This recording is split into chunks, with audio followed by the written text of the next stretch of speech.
This is Karl from Nile. You're listening to the Brutally Delicious podcast.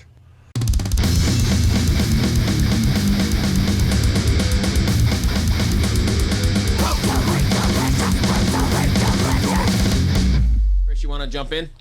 Okay, so I just listened to the track, and to be honest, I didn't know your past, like about Nile or anything like that. Bruce just informed me of it. I'm kind of new to metal, so you'll have to forgive me. And I look behind you, and I see amps, and I see guitars, I see metal. But I listen to the track, and I hear like all of this crazy ambient instrumental stuff with world instruments. How did you kind of decide to do that? And how did you make it happen? Were you using samples? Was it real instrumentation? How did that come about? Well, years ago, back like '03 or so, I got my first bagla massage, which I could go in the next room and bring it in here. One second. Take 1 second.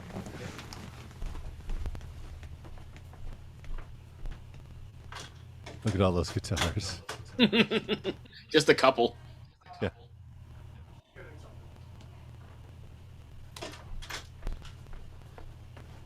Oh, look at that. Yeah, right now I'm working on Nile songs, so everything in my studio is the electric stuff. Yeah. This would be a glissentar. It's an 11-string fretless, made so you can get oud sounds in a guitarist-friendly format. That's cool. That's one of the things that I play a lot. This is the bagla massage. It's a long-necked Turkish lute. And it's in this dust case otherwise it's a dust collector. It refuses to stay in tune. Oh, look at that thing. Oh, that's cool.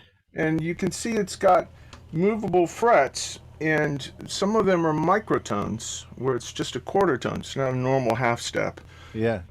So you actually have 17 notes to an octave. Oh, wow. The strings are in courses, so the bottom two are an octave apart.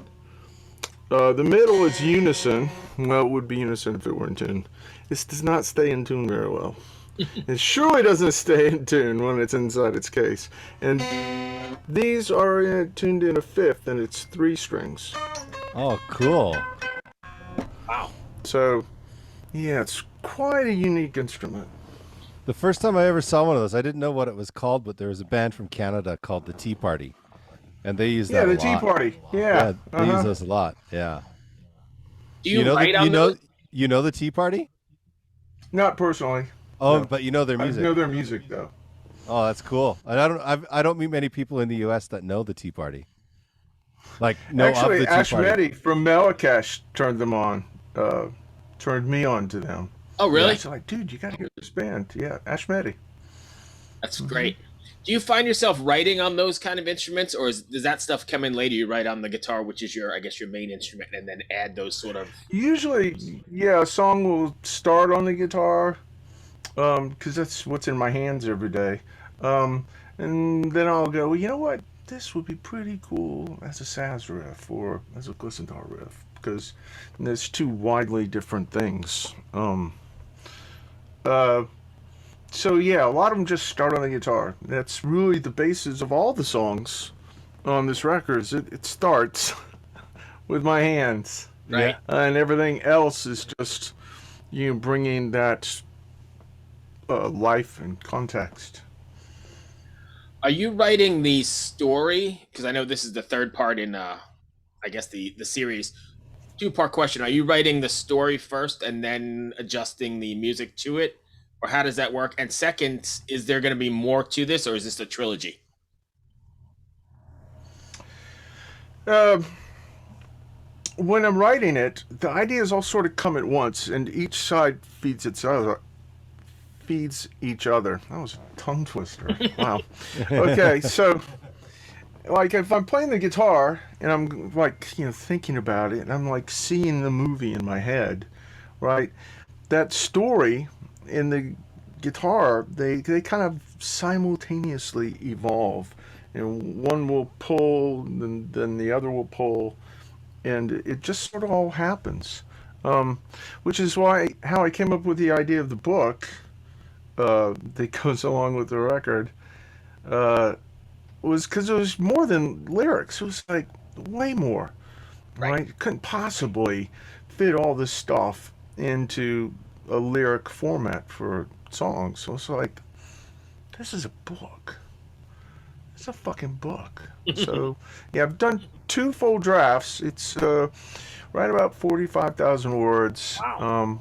Probably finish it up, do a third draft whenever I finish this next new Nile record. Is writing books something that you've always done? Have you done it before, or is it something that just hit you and you're like, I'm going to do this?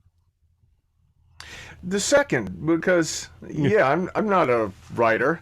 So because I'm not a writer, this is like the first thing that I've really written, other than doing interviews or liner notes or Right. whatever. I don't actually know what I'm doing. I pretty much know how to write songs, play the guitar, make metal records, go on tour, manage to come home with a few dollars. These are skills that I've honed over my metal career, right? But writing, that's a whole other thing. And I'm a complete beginner. And when you're just learning how to do something, it it's not like Stephen King sitting down, oh yeah, well, you can finish a Right. book in a couple weeks. Pow! No, right? Because I'll write something and go, this is fucking awful, right? It's fucking awful, right? There, you can have a story, but being able to tell that story in a way that somebody gives a fuck about reading, that's a whole fucking art. No wonder these fucking authors get paid big bucks. It's Right. not as easy as it looks. You can say the words, yeah, I'm going to write a book, right? It's one little sentence. I'm going to write a book. 6 words. I'm going to write a book. Easy to say. That's not necessarily a guarantee that it's going to make for something easy to read. Yeah, I You feel know, like a lot of people say that, oh, I'm going to write my book or I'm going to write a book. But you're right, when you get down to it, I mean, the discipline it takes probably, and it's a whole nother art form to learn as well, right? If you have no background in it. Hmm. oh, it's crazy. I took a creative writing class, and the teacher would always talk about, like, if you want the story to move faster, you have to use smaller words, and if you want to slow the reader down, you have to expand your vocabulary. And she would always I'm going to drive make a that note of home. that. Let me get my pen and paper and make a note of that. She would always say that. And I didn't really get it at the time. I was just like, well, you just read at a speed, like, and then I started, like, you brought up Stephen King. And when you read his books, he speeds you up by using like these tiny words, and then he slows you down and starts to bore you intentionally. You know, it's interesting. I don't know. I'm gonna look at that. I'm gonna look at a few books and look at the pacing and examine how that works. I've never thought Okay. about that. I have Thank one you. more question about book writing here, and I know that's kind of not why we're here, but do you have when you're writing, do you already have the whole scenario in your head, or does it morph as you go along and kind of write in your head as you're moving? Does that make sense? It does make sense. Usually there's like enough like in my head to fire me and get me going, but like as I'm the ideas keep coming, right? And one thing will lead to another, and so you don't necessarily have to know exactly the whole thing when you start. You just gotta have enough to get going, Right. which is kind of like when you're improvising and playing guitar solos, right? Especially in blues, jazz idioms, you don't necessarily have to have the whole entire thing planned. It morphs and finds new paths all by itself, and that's part of the joy of creative discovery. Is wow, we're alive. Right. Anything could happen. It seems like creativity is like a massive part of your life. I mean, I know that sounds like a dumb statement. I know that sounds like a stupid statement, but we interview a lot of musicians. And they talk about like the recording of their record, or they talk about how they co-authored a book with someone, and they talk about kind of like mundane things. But you are kind of deeper into the creative process than most people we interview. Like you're very aware of your creative process.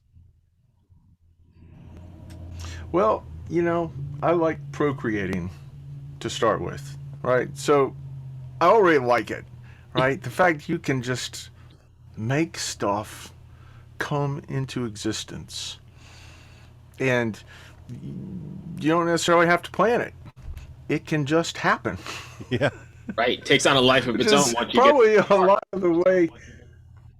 Yeah, I think life on Earth developed this way. I don't think there was a big plan to start with. I think shit just happened, and a lot of random possibilities are possible along the way.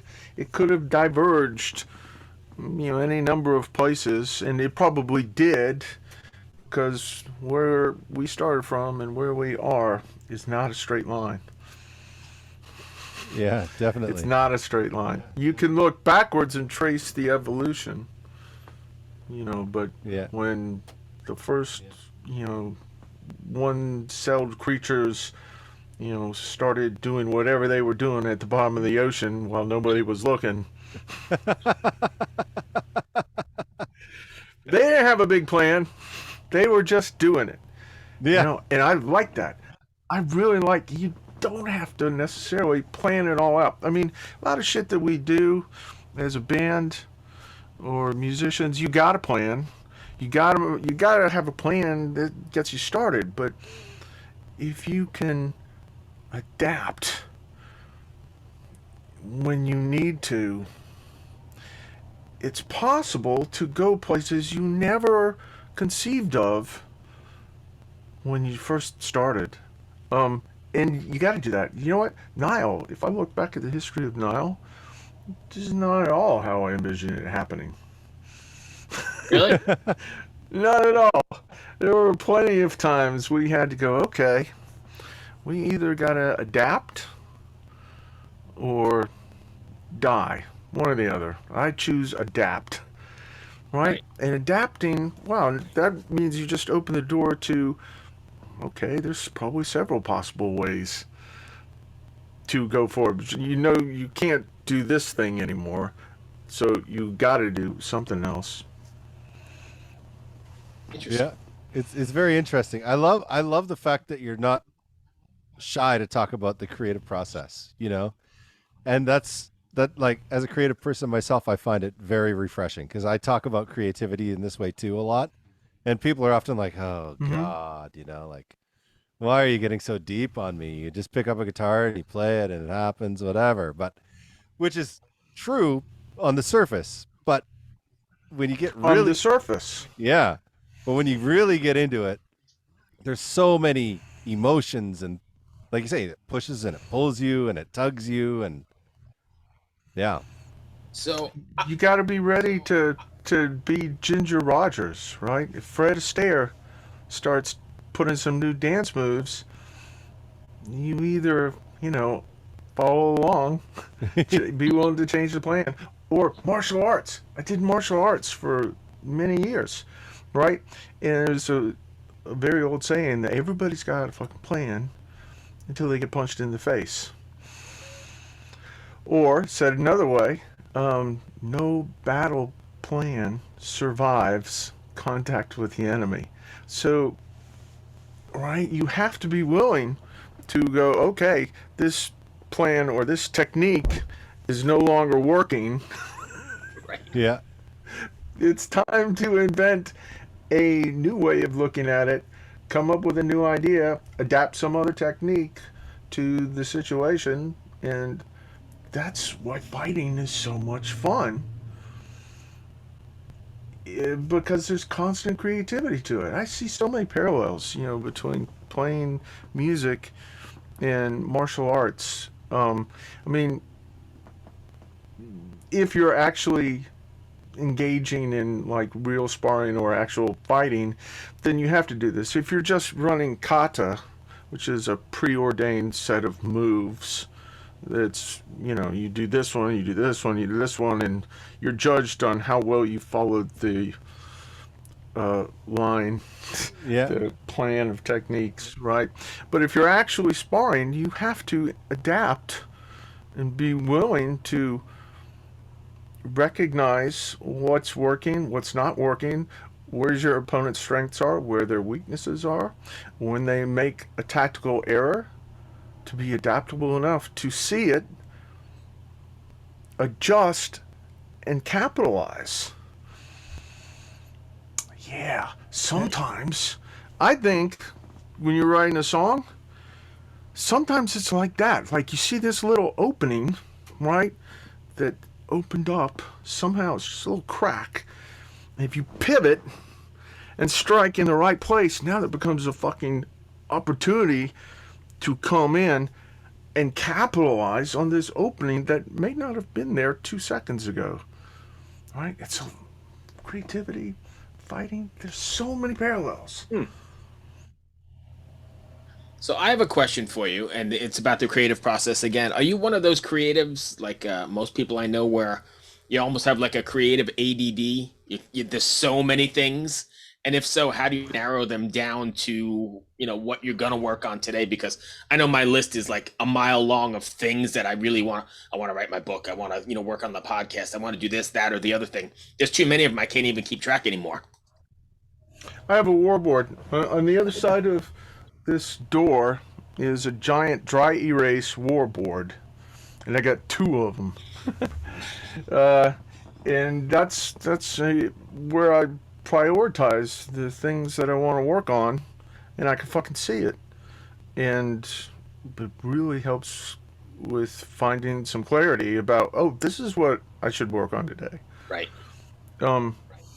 Also, 1 second. I'll show you. I get some visual aid. No, I'm good.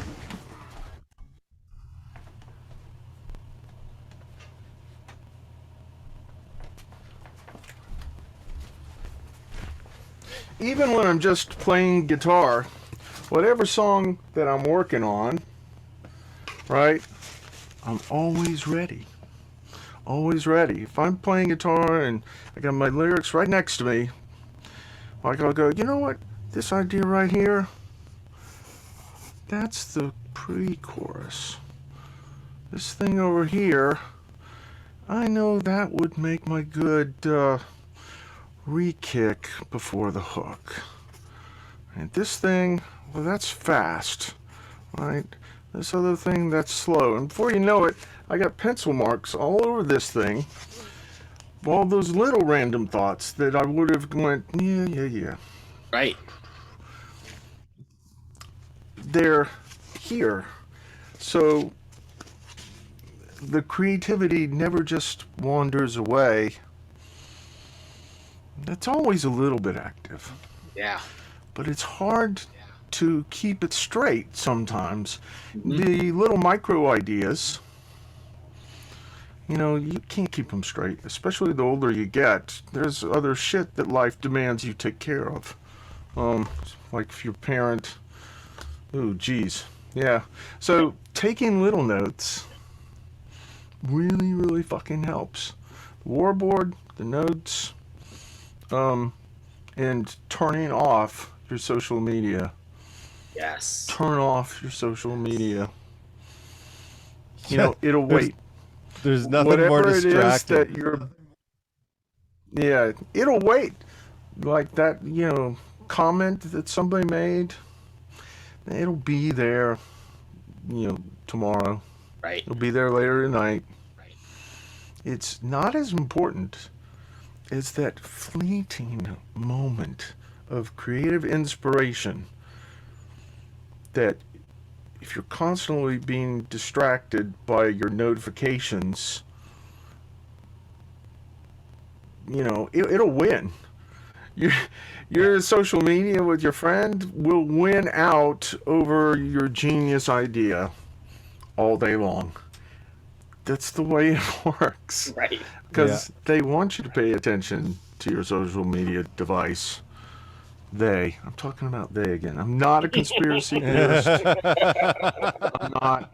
I'm just saying that we as humans have a lot of weaknesses, and this is one that gets exploited and taken advantage of a lot. Some people don't mind, but if you're trying to do something creative, you don't want your brain constantly binged or pinged. Yeah, you don't want your brain constantly pinged by somebody else when you're trying to receive inspiration from the metal gods. Right. Ooh, sounds like I'm one of those guys. Hey, man. Metal gods. Hey, I praise the metal gods daily. Well, good. I do too. I don't know if there actually are any. It's just my way of somehow codifying the concept of the larger spirit that seems to give metal folks inspiration. And connection. Metal gods. Right. And a sort of connection, and something unlike, we talk about it a lot on the show, something you don't see in pop or country. This like global metal family, for lack of a better word. Well, this is actually what got me into metal. Was I went on 70,000 Tons of Metal in 2011. As I was dressed like a golf pro.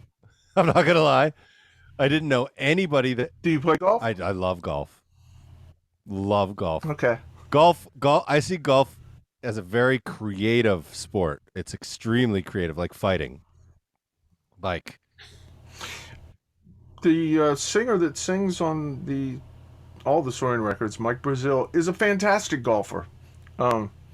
Man, is that guy good. He plays at the Masters every year in Augusta. Wow. Oh, wow. He's the kind of guy that just lives on the golf course every day. Yeah.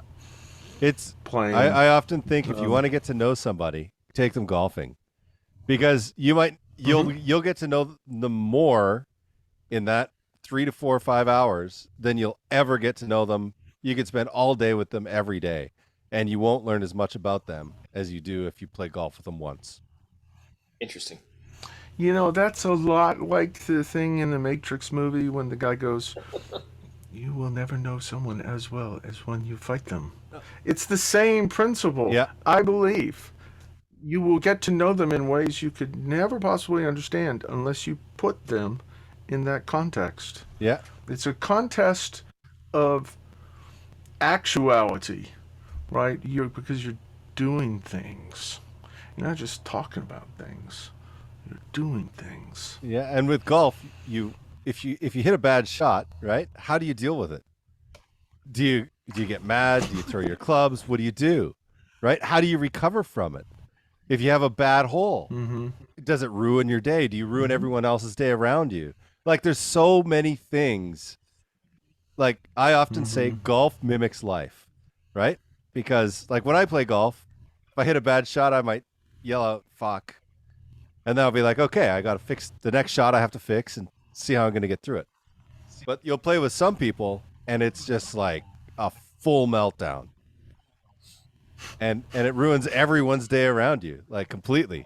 So that's why I like golfing. But anyway, so I go on 70,000 Tons of Metal like this, and I was expecting to be, like, hated because I was just such an outsider. But what ended up happening was I met a family I didn't even know existed. I ended up partying with bands. I made friends with bands because they were like, "What are you doing? You're wearing golf clothes." I was like, "Well, I don't know. I don't even know metal. You know, like I'm just here to support my friends who are running this thing. So I want to be on it, you know, and support them." And they're like, "Oh, you know these guys?" I was like, "Yeah." And they're like, "Oh, okay."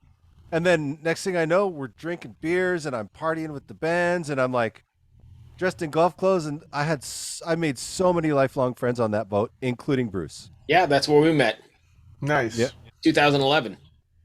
The metal is a community. It's a very open community, from what I've seen. Yes. In my short lifetime. People will welcome you into that community with open arms and accept you for whoever and whatever you are because you enjoy the same music.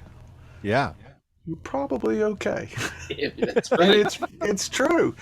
We've been all over the world, and there's something about metal that unites people, even if they can't barely even speak the same language. We still have something in common. Yeah, it's the riff, right? The riff It's is the the riff. connector. It's Yeah. the metal heart. Oh yeah, absolutely. So, are you planning on taking this out on the road, this project, or is that not a thing? I don't think so. I think I'm busy enough touring with Nile. If I were really going to do this project right in a live context, sorry, it would take a much larger budget. You would need like Hans Zimmer kind of budget to Right. really do this right. And you know what? I don't have Hans Zimmer's budget. I got my budget, Right. which is like, it's a death metal side project budget. It's not even a proper metal budget. It's like a metal side project budget, which is, Yeah. I could see this lending itself the towards like a fact. Broadway thing almost, or maybe not Broadway, but a theater thing for sure. Yes. Yes. Um, But I see what you're saying about, expenses and that sort of thing as well. it's not financially Right. viable. No, that's I not the could phrase. see it. I could Not actually see it being used. economically viable. Did you guys know the movie Falling Down? Yeah. Did you guys ever see that movie, Michael Douglas Falling Down? There's this one guy protesting outside the bank about not being economically viable. Right? I always loved that scene. Yeah. It's not Yeah. economically viable. I actually could see this music getting a lot in films, in Hmm. and getting licensing for with film work. You know, honestly, I love that like film soundtracks. Yeah. as soon as I heard it, I was like, wow, this is great. This belongs in a movie somewhere. You know, that was my thought. So we're putting that out in the Well, universe for it's a good thought. you. Right. Well, Carl, Somebody asked me recently, "Hey, Carl, what would be the best movie for you to do a soundtrack for?" I was like, "The best movie is one where they actually fucking pay me. That's the best movie." you're right. Nice. Where they actually pay me. But you're done with those $1 film deals? Yeah, yeah, or video game. Sometimes when you do music for a video game, that's no guarantee the video game's ever coming out. Right. So I've done music for a couple of failed video games. Uh, That's Yeah. Yeah. right? So, that's like, that maybe wasn't the best use of my time. Yeah. but I Yeah, guess we when don't you're know until it's done, right? especially when you're That's hoping the for the gamble. mechanicals from it and then it doesn't happen. Like the whole deal Right, was the because they will mechanicals. lowball you. Right, on a prospective music job like that, they lowball you because, we'll give you some on the back end, we'll give you a nice rate, but, you know, get paid up front. That's my advice from life experience. Don't do stuff on prospectus. Get paid. Yeah, yeah. I've audio engineered that when I first started recording and becoming an audio engineer. My mentor told me, he's like, you're going to meet a lot of people that will work on like a total budget. He's like, never do that. Always work by the hour. He's like, if you want to give them a Hmm. budget for the whole record, you can, but you have to set the time limits, start and finish, and anything past that is hourly. And that was like a really important lesson to learn because I didn't take that advice at first and it really bit me in the ass. And then you saw why that advice was so relevant. Absolutely. Hmm. Because So, a song Yeah. is never done, right? It's never done until you run out of time, money, or both. That's it. I put like an artificial deadline on when I was working on this Saurian Apocalypse because I knew exactly that. Like I would just keep going and keep going and keep going and keep going.